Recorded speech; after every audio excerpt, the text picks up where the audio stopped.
Friends, buckle up because things just got a whole lot more complicated in the Middle East. On March 15, 2025, the US launched airstrikes on Houthi targets in Yemen. This is a big deal.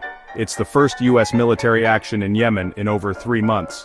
And it comes at a time when the region is already a powder keg of tension. The official US line? They're saying these strikes were a response to Houthi threats against Israeli ships. You see, the Houthis, who control much of Yemen, have been attacking ships in the Red Sea. They claim these ships are linked to Israel. The Biden administration, led by Secretary of State Marco Rubio, yes, that Marco Rubio, and Secretary of Defense Pete Hegseth, who, let's be honest, seems to think war is just a really intense game of laser tag, are talking about a broader campaign against the Houthis. They say they want to protect shipping lanes.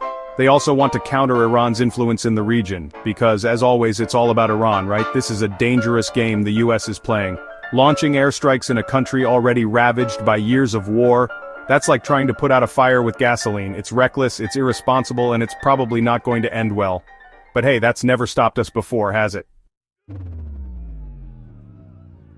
Well, the Houthis, they didn't just sit back and take it. Oh no, they punched back, and they punched back hard. Almost immediately after the US airstrikes, they claimed responsibility for an attack on a very big, very expensive target, the USS Harry S. Truman. Yeah, an aircraft carrier. The Houthis say they hit the Truman with a barrage of missiles and drones. Now the US military, they're being pretty quiet about the whole thing. No confirmation, no denials, just a whole lot of awkward silence.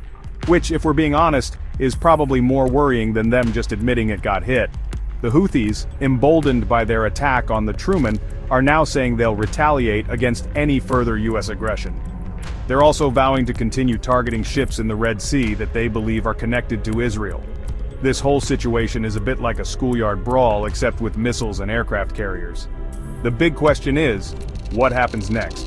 Will the US escalate further? Will the Houthis follow through on their threats?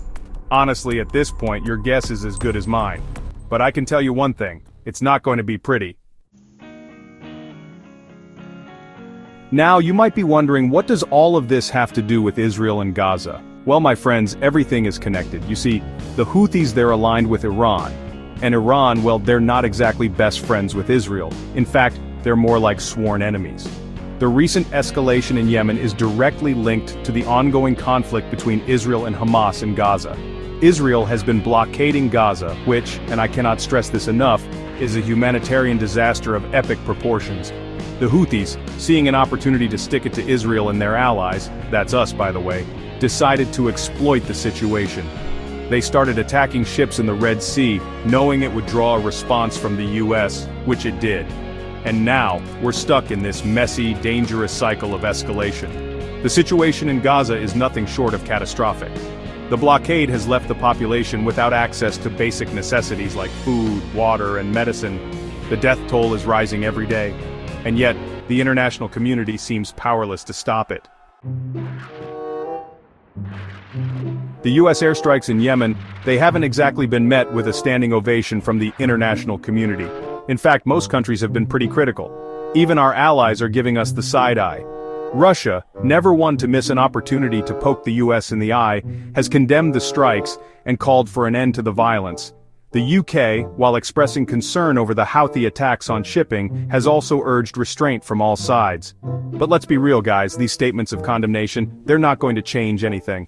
The sad truth is the international community has very little leverage in this situation. The US is too powerful, the Houthis are too dug in, and Israel seems determined to continue its blockade of Gaza, no matter the cost.